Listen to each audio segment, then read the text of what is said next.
దేనికంటే డబ్బులు ఎక్కువే కాదు, పైన పాటలేక కాదు. ఈ ప్రార్థనలు దేవుని ఆశీర్వాదాలు పొందుకోవడానికే కదా. అవునా చెప్పండి, అవునా కదా?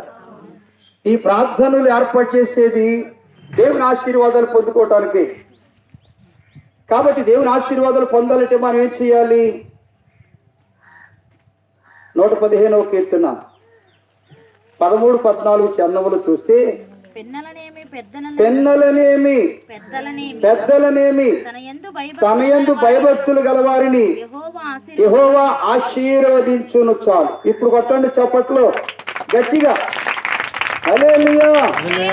ఎవరినంటే ఆశీర్వదించేది? దానియేలు గారు ఎక్కడున్నాడు? రవికుమార్ గారు వింటున్నారా? నీ పిల్లలు దీవించబడాలంటే, నీ కుటుంబం దీవించబడాలంటే, నేను వెంటాడుతున్న దరిద్రత పోవాలంటే, పిల్లలైనా పెద్దలైనా దేవుని యందు భయభక్తులు కలిగి ఉండాలి. ఈనాడు భయం లేదు, భక్తి లేదు. అలాంటి చాలా మందికి కోపం ఎక్కువ. కోపమేనా? మన విజయయ్య గారు ఎప్పుడో వచ్చాడు, ఏమండి? మరి అమ్మగారేమో ఇప్పుడిప్పుడే వచ్చింది. భయం ఉందా అమ్మగారికి? అలా అంటే అయ్యగారు అంత ఇరుసు. అయ్యగారితోనే అమ్మగారు రావాలి, పక్కిల్లే. ఏమండి? అమ్మగారని పిలిపించుకోవటం కాదు కానీ, అయ్యగారని పిలిపించుకోవటం కాదు కానీ, దానికి తగిన మాదిరికరమైన జీవితం మనకు ఉండాలి. ఈ అయ్యగారు చెప్తున్నాడు, మీ సంఘపేద శాంతమ్మ గారు ఇప్పుడు వచ్చిందయ్యా, ఆమెకు భయం ఉందా, భక్తి ఉందా? కుక్కరు పిలిచినట్టు పిలుస్తున్నాడు ఎవరినో. ఏమండి? ఎప్పుడు రావాలి మనం? మా దానియేలు గారు 9 గంటలకు ప్రార్థన పెట్టాలి. అయ్యగారు మా పని మేమే చేసుకుంటాం, మీ పని మీరే చేసుకోండి అన్నాడు. అయ్యగారికి విజయవాడ అయ్యగారికి రాత్రి ఫోన్ చేసి, అయ్యారు ప్రార్థనకు వస్తారా? వచ్చేస్తాను. 8:15 వస్తాను అన్నారు. 8 గంటలకి నేను కాసు కూర్చున్నా, కానీ 1/2 గంట లేట్ అయింది. బస్ స్టాండ్లో ఉన్నారు. ఆయన ఎక్కించి ఇక్కడికి వచ్చేసాం. ఇక్కడ ఏ సిద్ధపాట్లు లేవు. మాకు ఎదురుగా వస్తున్నారు చికెన్ తేవడానికి వీళ్ళిద్దరు. ఏమండి? మన మాట అవునంటే అవును, కాదంటే కాదన్నట్టుగా ఉండాలి. ఎందుకంటే భయము, ఒక మాట ఇచ్చాం, ఆ మాట నెరవేర్చుకోవాలనే భయము.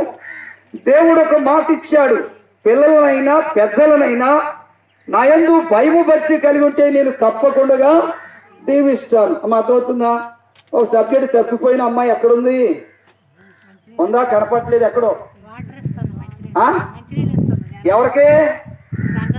ఏం పాపం అలిసిపోయారైనా మంచినీళ్ళు ఇస్తుంది పాపం.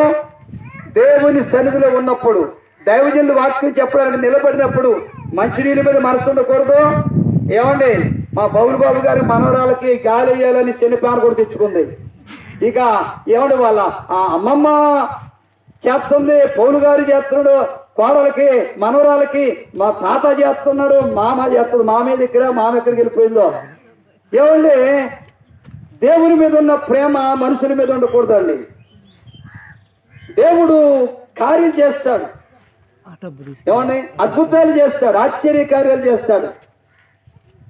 మా పిల్లలకు కావలసిన గాలి పంపించు ప్రభు అని ప్రార్థన చేస్తే గాలి పంపించిన దేవుడు, మనం వాళ్ళకి గాలి కావాలని ప్రయత్నాలు చేస్తున్నాం, ఆ గాలి వాళ్ళకి సాలపడగా చేస్తున్నాడు దేవుడు. అందుకంటే పిల్లలైనా పెద్దలైనా భయమో భక్తి ఉంటే వాడిని ఏం చేస్తారట? ఎండ దెబ్బ తగలకుండా కాపాడుతాడు, వడదెబ్బ తగలకుండా కాపాడుతాడు, వెన్నెల దెబ్బ తగలకుండా కాపాడుతాడు, గాల్పు దెబ్బ తగలకుండా కాపాడుతాడు. నేను దానియేలు గారికి చెప్పే మాట ఏమిటంటే, దేవుడు తనకు ఆశీర్వాదాలు కావాలంటే చేయవలసినంటే జకర్యా గ్రంథము చూడ 9వ అధ్యాయం 12వ వచనంలోన ఒక మాట ఉంటుంది. బంధకములలో పడి నిరీక్ష